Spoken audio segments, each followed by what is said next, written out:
Terry Norris, who today defends against the number 4 challenger, Carl Daniels. All right, back here at ringside, Alex, we don't have long to get set up for this fight. We've seen Norris several times before. A talented fighter. You know, he's got tremendous natural athletic talent, but the thing that impresses me about Terry is how he came back from the Mugabe loss.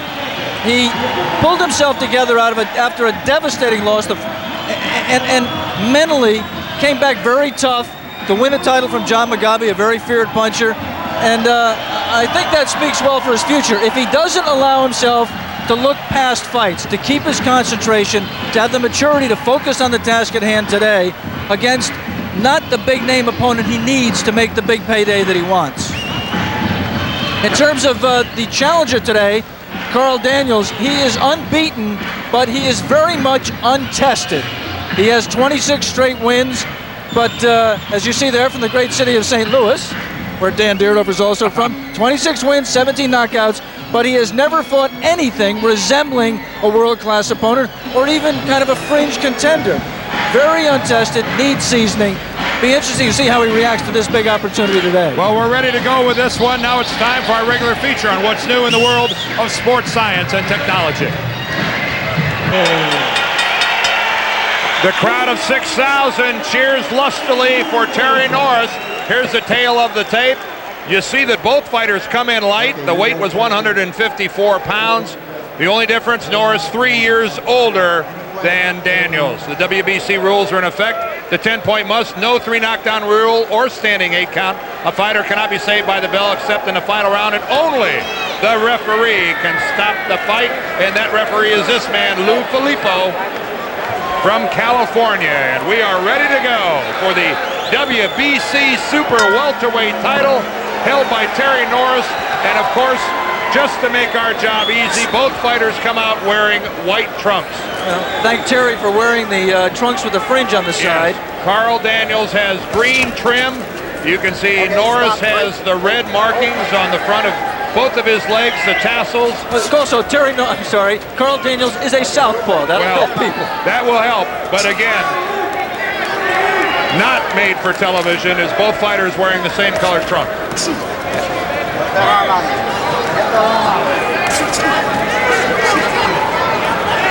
Terry Norris with the tremendous hand speed.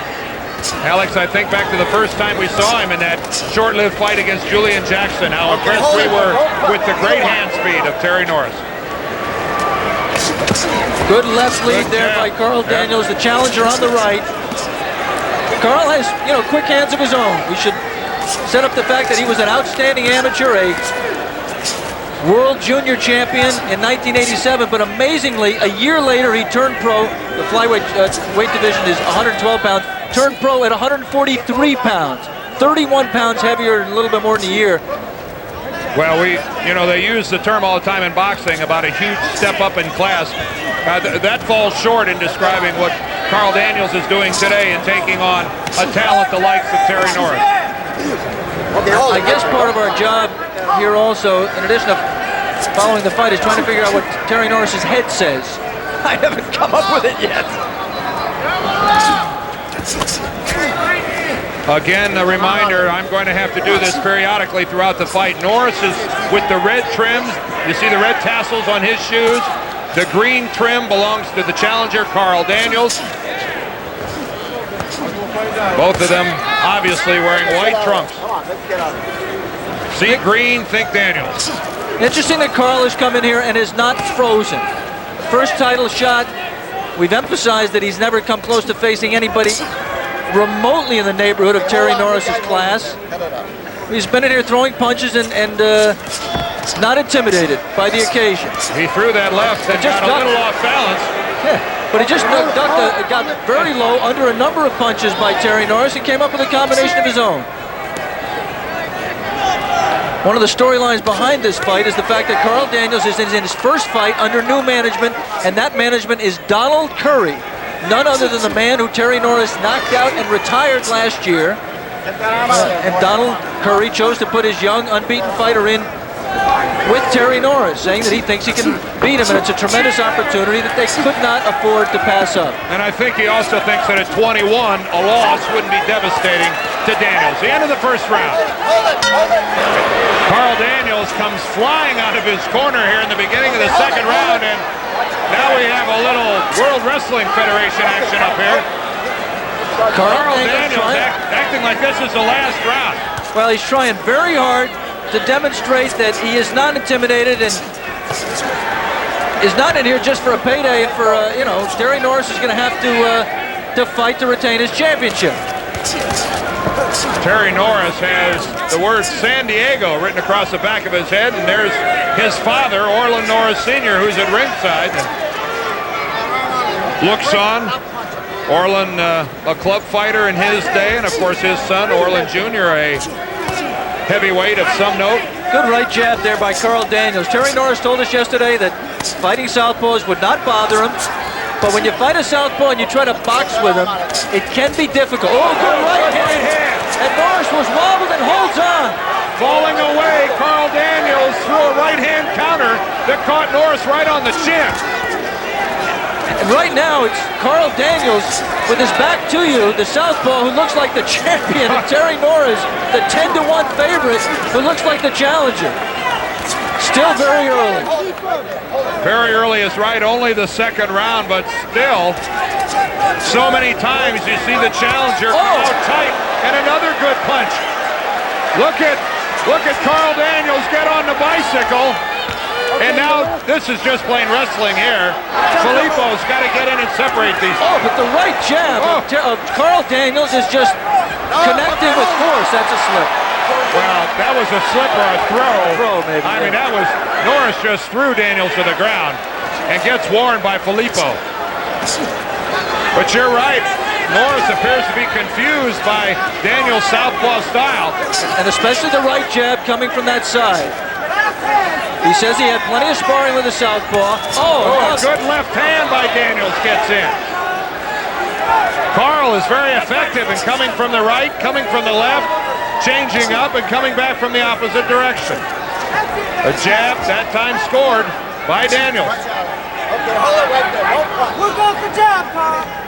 And right now, Carl Daniels has a very confident look on his face.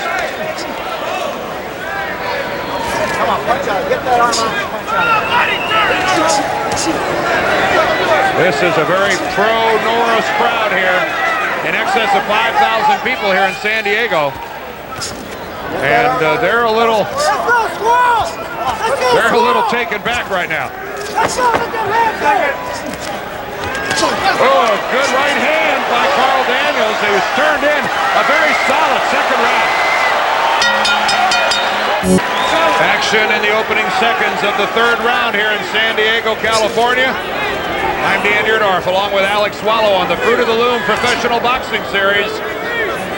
And it was a strong second round turned in by challenger Carl Daniels, who again has the green trim on his white trunks. The champion Terry Norris, who just landed a couple good punches, has the red trim. They say the way to beat a southpaw is with right hand leads, and Terry just landed a good one. And right now, Norris appears to have a more focused look on his face. Yeah, and Carl's not throwing as much. Carl came out trying to send a message in the opening seconds of round two. Won that round, I thought, convincingly. Laying back a little bit here. Maybe it suddenly hit him. Jeez. Yeah. I just won a round in a world championship fight. Would not be wise for Daniels to start thinking like that. But Terry Norris, clearly more assertive here in the third round. And making Daniels miss more. There's the right jab that Carl was landing so much in round two. Oh, and a mouthpiece just came out. I'm not sure whose it is. Under the rules, when there's a break in the action, the action needs to be stopped.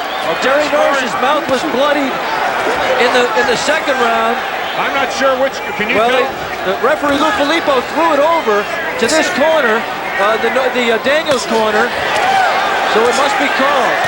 But it's actually Terry who's fighting like a man who's lost his mouthpiece. That was a good left hand finally, but not until Daniels had scored with about 5 punches. Oh, and Terry Norris, a right to the head. It is Carl who's missing the mouthpiece. Scoring left-hand lead. Now the referee just called time and he'll replace the mouthpiece. I'm not sure there was any more of a break in the action there. No. But the referee said, well, if I wait for a break, I might be waiting between rounds. Again, Californian Lou Filippo is the referee in today's scheduled 12-rounder. And for those of you who've already figured out these two fighters, I have to keep reminding people, Norris is in the red trim, Carl Daniels, the challenger, in the green trim. And Norris has the white fringe. And Daniels is the southpaw, who's on the right of your screen right now. Only 21 years old, Carl Daniels. And the man who rented his head to the San Diego Chamber of Commerce is Terry Norris. That's the word San Diego emblazoned on the back of his head. Terry Norris carrying his left too low. Oh, good scoring left by Daniels. We've come to the end of round number 3. In round number 4, Norris and Daniels, and Terry Norris, after the bell had obviously sounded to end the 3rd round, connected with a solid punch on Carl Daniels. A legitimate cheap shot, Alex. It was, it looked intentional to me. Well, that's tough to judge. One of Terry's 3 losses is a disqualification loss, hitting a man when he was down.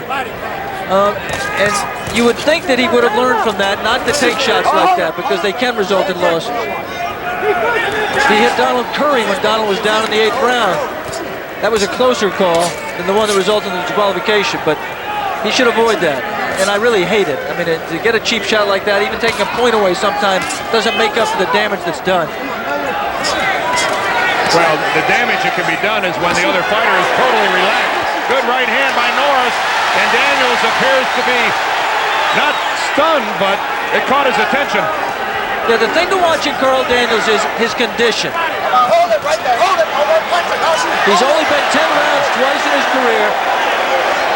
You see the bad blood there between the two men. Yeah, and referee that time, losing control a little bit. Yeah, that time Filippo was trying to separate the fighters, and both of them were doing it. Both men cut in the mouth. We mentioned that Carl Daniels has a new manager, and there he is, the Cobra, Donald Curry. Get up, Carl! Looking on intently, and boy, talk about hand speed. That man had some.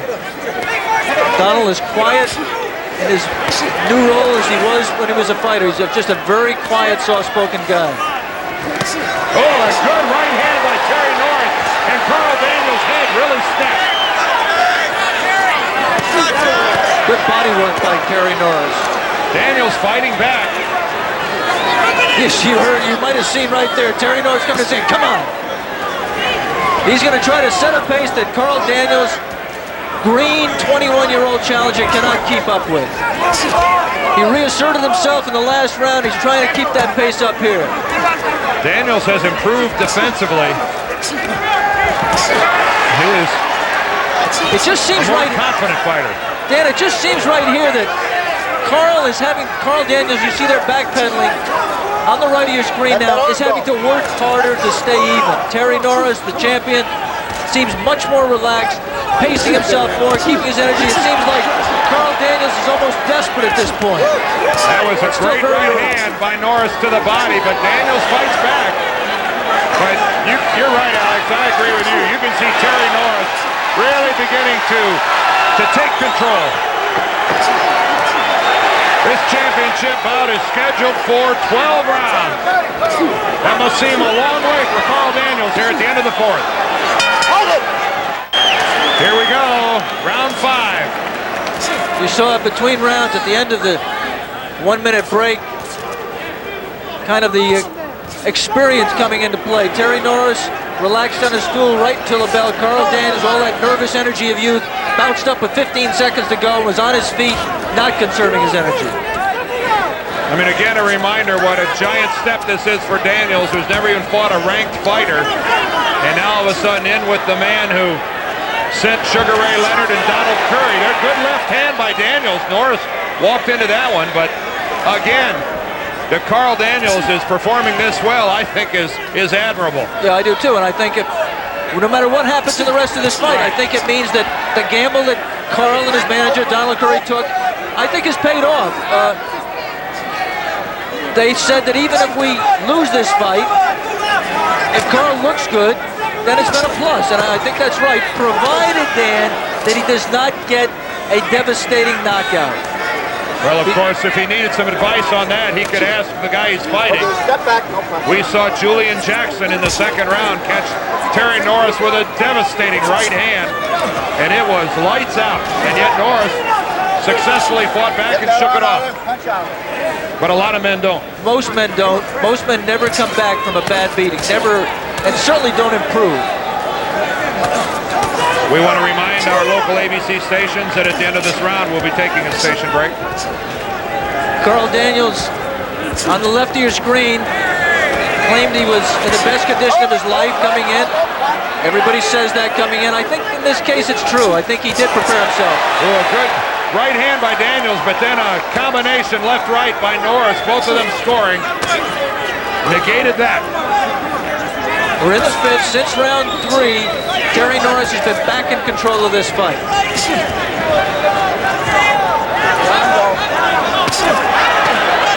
Good body work by Terry Norris, the champion. One thing we haven't seen from Norris is a lot of multiple combinations. We've seen him in the past unleash 4 and 5 punch flurries. Dan, I think that's their referee breaks them. I'm not quite sure why. Their hands were free. But anyway, I think the reason for that is a southpaw stance. I think when your punches come off your jab, tough jab with the southpaw, and I just think that's the reason. He's had to find him a little bit more. But he's really letting the combinations go now. Again, the referee coming in. Filippo warning both fighters. And I'm not sure for what. We're coming to the end of the 5th, and we'll return with more Fruit of the Loom professional boxing after a word from our ABC station.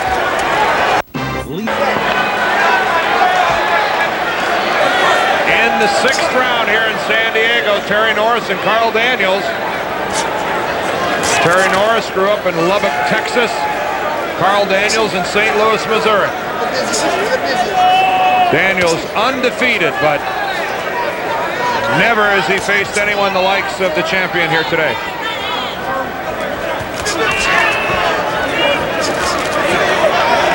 We mentioned that most of the people here in the building are rooting for Terry Norris, and that includes his mother, Emily, who's right alongside. Pain and consternation. I wouldn't want to be in her shoes.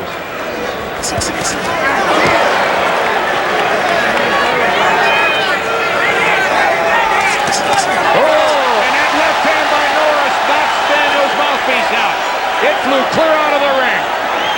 A combination by Norris that finished with a sharp left hand right to the jaw.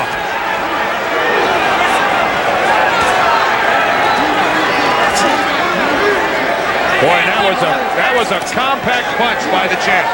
And Carl Daniels, who was busted up in the mouth the last time he lost his mouthpiece, is going to take further damage here. Well, Carl Daniels, who by his own admission didn't train as hard as I could have, says he has spent 7 brutal weeks with Donald Curry at his training facility down at Fort Worth. And this is a Carl Daniels, Alex, who appears to be on the right road.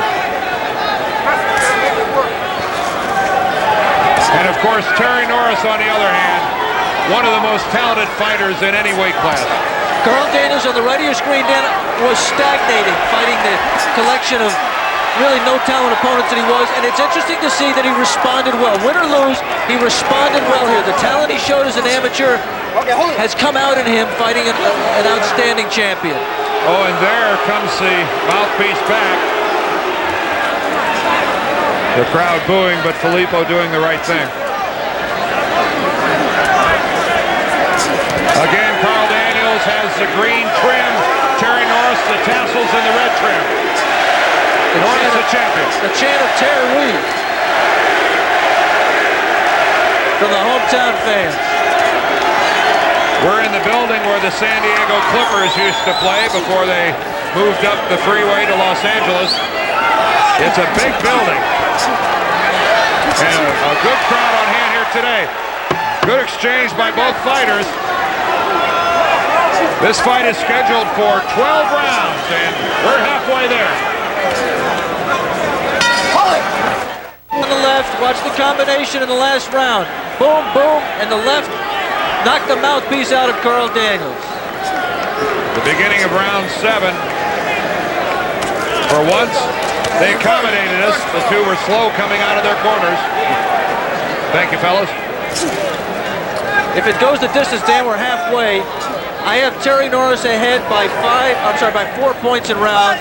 In points, 5-1 in rounds, giving Carl Daniels the second round. There have been close ones. I thought the first was perhaps even.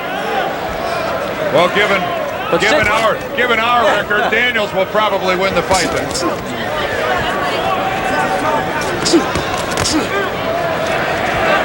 There is Terry Norris's wife, Kelly, who's sitting alongside as well.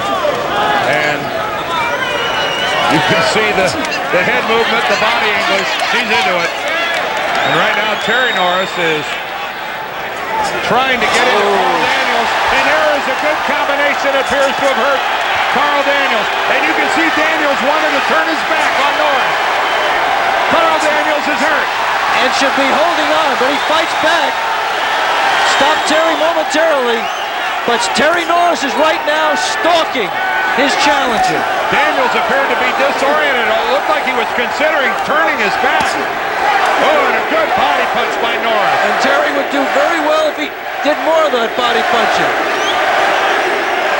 A minute and 20 seconds left in the 7th round. That can be an eternity for a fighter in trouble. Terry Norris being very patient, as he has throughout his career when he has a man hurt. He has been criticized for not finishing well. He chooses not to take unnecessary chances. Well, and he's fighting somebody who's still throwing punches. Good jab. Oh, Terry Norris he even got excited about it and then came back with a 3-punch flurry. And right now, Terry Norris, the showman, starts to come on. And Lou Filippo, the referee, is looking very closely. Carl Daniels fighting back, but bloodied in the mouth and taking punishment. Oh, another good right hand by Norris. Daniels needs to make it another 30 seconds here in the 7th. He is not forced to clinch yet. He's just gotten on his bicycle, occasionally throwing flurries. Terry Norris has not stepped it up. He has not jumped on his man. You can agree with him, you can disagree with him, but this has been his style throughout his career. Well, it looked for a while that Carl Daniels might not make it to the end of the 7th, but it appears he has. Was Donald Curry yelling words of encouragement to Carl Daniels there on the left of your screen in the green trim. He's the challenger, and he was rocked in the 7th round. Terry Norris, the champion there, wearing the red trim on the right of your screen right now, landed some great shots on Carl Daniels, one knocking his mouthpiece clear out of the ring. And you'll see the effect when Carl comes around. His left eye is swelling badly. The effect you can't see as readily, but I think is also a big factor, is the body punches that Terry Norris sunk in the early rounds. Carl Daniels started strong.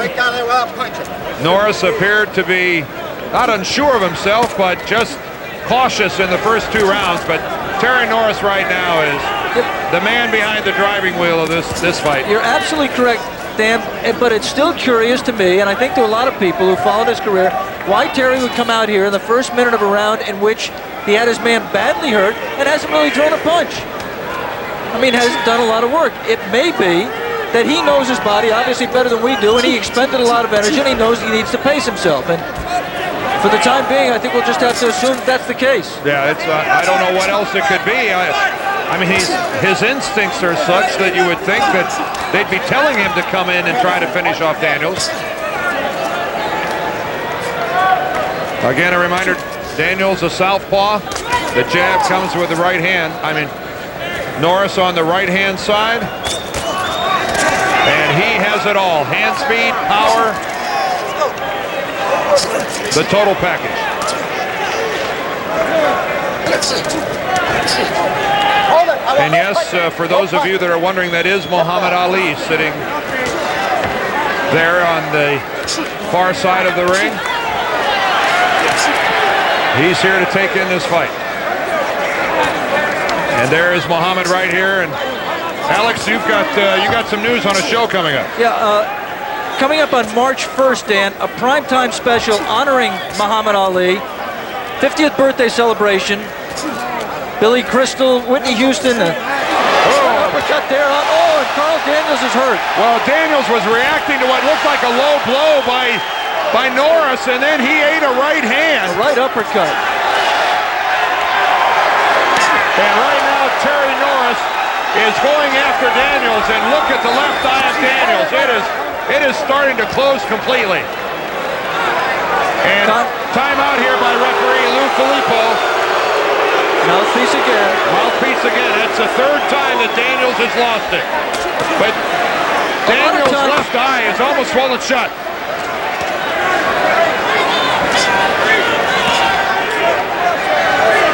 We're coming towards the end of the 8th round. For the 9th round, Terry Norris goes down to his feet, but look at the left eye of Carl Daniels. It is swelling badly. Daniels on the right of your screen, you can see it there. He's squinting, he's blinking. I'm not sure how much vision he has out of that eye at all, Alex.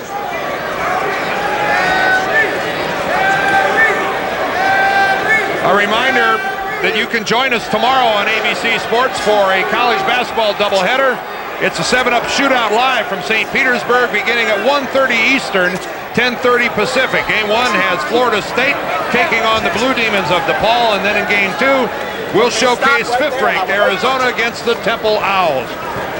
2-for-1 hoops, that's tomorrow right here, live on ABC Sports. You see the guts of Carl Daniels still trying.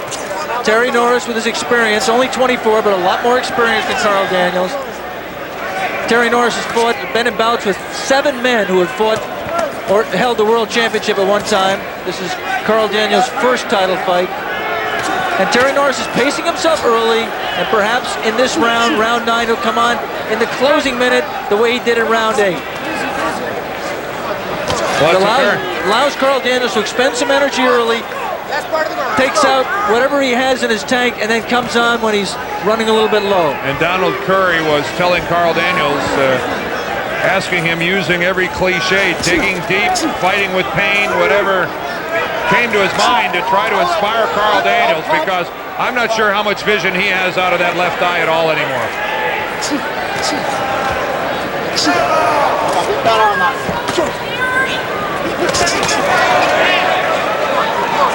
And Terry Norris right now, the stalker. It is Carl Daniels who's in a defensive mode all the way.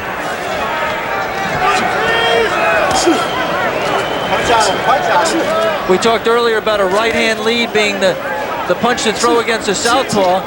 It's also the punch to throw against a southpaw who can't see out of his left eye. Really? Ooh, a big right hand, and if that would have caught Daniels, that was, are they going to rule that a knockdown? No, no. He was thrown to the ground by Terry Daniels, and by Terry Norris, rather. We've seen some wrestling in this fight. Oh, good combination of Carl Daniels. His legs are gone. And that's it. Carl Daniels is down, and that's it. Lou Filippo stops the fight, and wisely so. Carl Daniels wanted to get back up, being consoled by the referee, but his legs were gone. You can't argue with that stoppage. No, not at all, and it's Carl Daniels right now doesn't believe it, but that's the best thing that could have happened to him. Yeah. All he was going to do was take more punishment. A game performance by Carl Daniels, and really a methodical performance by Terry Norris.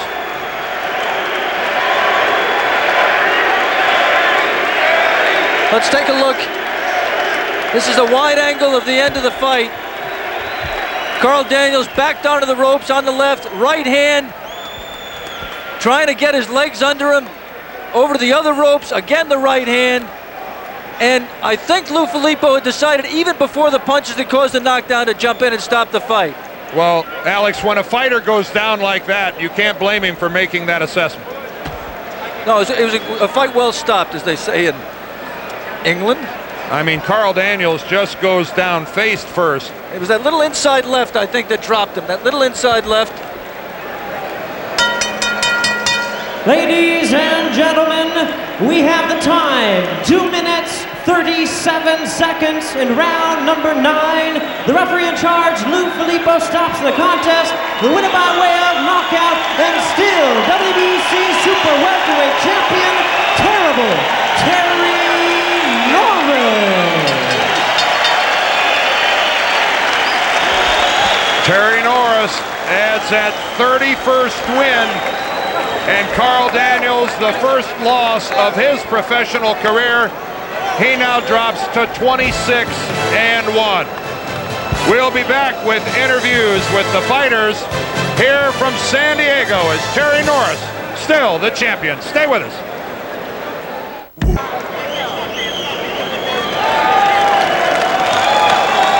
Here we are back in San Diego. Alex Wallow has made his way up to the ring. Let's go up to Alex now. Alex? Terry, congratulations to you. It appeared during the fight, Terry, that after some rough moments in round 2 that you were pacing yourself and depending upon your superior experience and conditioning to keep your title. That's exactly what I was doing. You know, I knew I had quicker hands, but he started out real quick, you know, real fast. He had warmed up, I guess. Did he surprise you? Yeah, he surprised me. He came out in the first round, caught me with a good punch, and rocked me a little bit. But I was ready for that. You know, I knew that a younger fighter was going to come out, you know, wanting the title and everything. I knew he was going to come out fast. So, you know, I kind of paced myself. And I knew eventually I'd catch up with him, and that's what happened. Did you have to make any adjustments to his southpaw stance during the fight? I did. He's a little different from the southpaws I was fighting, and quicker, quicker hand speed. So I had to set him up and just land the good shots on him. I had to hurt him to the body a little bit, and then I started taking him out to the head. Terry, a lot has been said by you and other people about your impatience, your wanting to get that big, huge payday that you feel you deserve based upon what you've done in your career so far. How difficult was it for you to motivate yourself for one of the lesser names and in a fight in which you weren't being paid the big money? Really, it's not hard at all. I can motivate myself for any fighter. You know, I love to fight. That's what it is. You know, I got the kill instinct in me, and I just want to just fight, stay busy. And that's exactly what, you know, the money, I'm getting paid good money now, but there's bigger paydays out there, and I'm looking forward. Terry, we're going to take a look at some action from the fight. This is the final round in the fight. I'm sorry, this is the first knockdown. We're going to roll the tape. Terry Norris on the left of your screen. There he tries a left lead, and boom, you score with the right hand. Yeah, that was just a counter punch. I came back in my corner. It was telling me to use quick hands and counter off his punches. And that's exactly what I did. I countered off of his punch and landed a good right hand. This is the end of the fight. Well, just setting him up, you know. Just basically wanted to put him out, and I knew I had him hurt. I knew I could take him out. Terry, what do you see in terms of your future? A lot of people talk about Meldrick Taylor coming up to fight you. A lot of people talk about you going at the middleweight. Which way do you feel about it right now? What do you think is going to be in the future for you? Right now, I would like to fight. I would like to fight whoever steps in front of me. Meldrick Taylor, I don't think he wants to fight, but if he comes up, I'll just meet him halfway. I weigh 52 today, 152 today, so I can meet him halfway or something. You know, just get something started there. But if not, I'll move up to middleweight and Terry, one of those guys. Isn't the problem for you that there isn't anybody really big money for you to fight in your division? That you're kind of an in-between guy. You're as close to welterweight as you are to middleweight, and that it's going to be difficult for you to put that weight on to go up to middleweight. Is that accurate? I don't think so. You know, I train hard. I think, you know, even if I come in weighing 57, you know, 56, you know, I'll just do something just to keep my weight on me. I train real hard, so, you know, I lose my weight real quickly, but I'll do something. You know, I think I can handle the middleweights as well as the welterweights. So I just, whoever steps in front of me, that's what I'm trying to stress. Julian Jackson, he criticized me on TV and everything, you know, on national TV. You know, if he wants to fight, come on. Congratulations to you, Terry. Impressive performance. Thanks very much. Let's go back to ringside with Dan.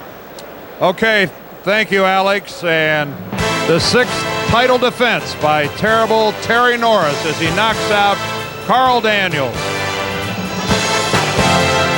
We'll be back here at ringside in a moment on Fruit of the Loom Professional Boxing, coming to you from San Diego. Back to the sports arena here in San Diego, California, where we saw Terry Norris retain his title, Alex. We've got a minute here. Let's talk a little bit about a topic I know that's on everybody's mind, and that's the status of the heavyweight division. The shockwaves of Mike Tyson and his guilty verdict are still reverberating around. Where does this division stand right now in your eyes? Where does it go from here? Well, the judicial process has to play itself out with Mike Tyson, and that'll happen in April, the first week of April, when it's determined what his sentence is, whether he'll be incarcerated pending his appeal, and whether his appeal will be successful. In terms of the undisputed heavyweight champion of the world, Evander Holyfield, all attention focuses on Evander now. Negotiations are underway, and I think tentative agreement has been reached for an early June fight between Evander and Larry Holmes. And following that, for a defense against Riddick Bowe sometime in the fall. George Foreman is not in the picture for Evander Holyfield for a very, I think, interesting reason. You remember when Evander was going to fight George Foreman and then entered in negotiations and concluded them successfully to fight Mike Tyson prior to Tyson's indictment. George Foreman chose to sue Evander for damages, saying that they had an agreement. In fact, they went into face-to-face negotiations in Houston, and Evander was so hurt by what he felt was the injustice of George Foreman's not only suing him, but refusing a $3.5 million offer, that he is going to refuse to give George Foreman another shot at the title. The public might want it. He maybe can make a lot of money with it, but Evander Holyfield is a man of principle, and he feels very strongly about this. George Foreman, as long as Evander is the heavyweight champion, George Foreman is not going to get another shot at the heavyweight title. All right, thank you, Alex. We'll see you May 30th when our next fight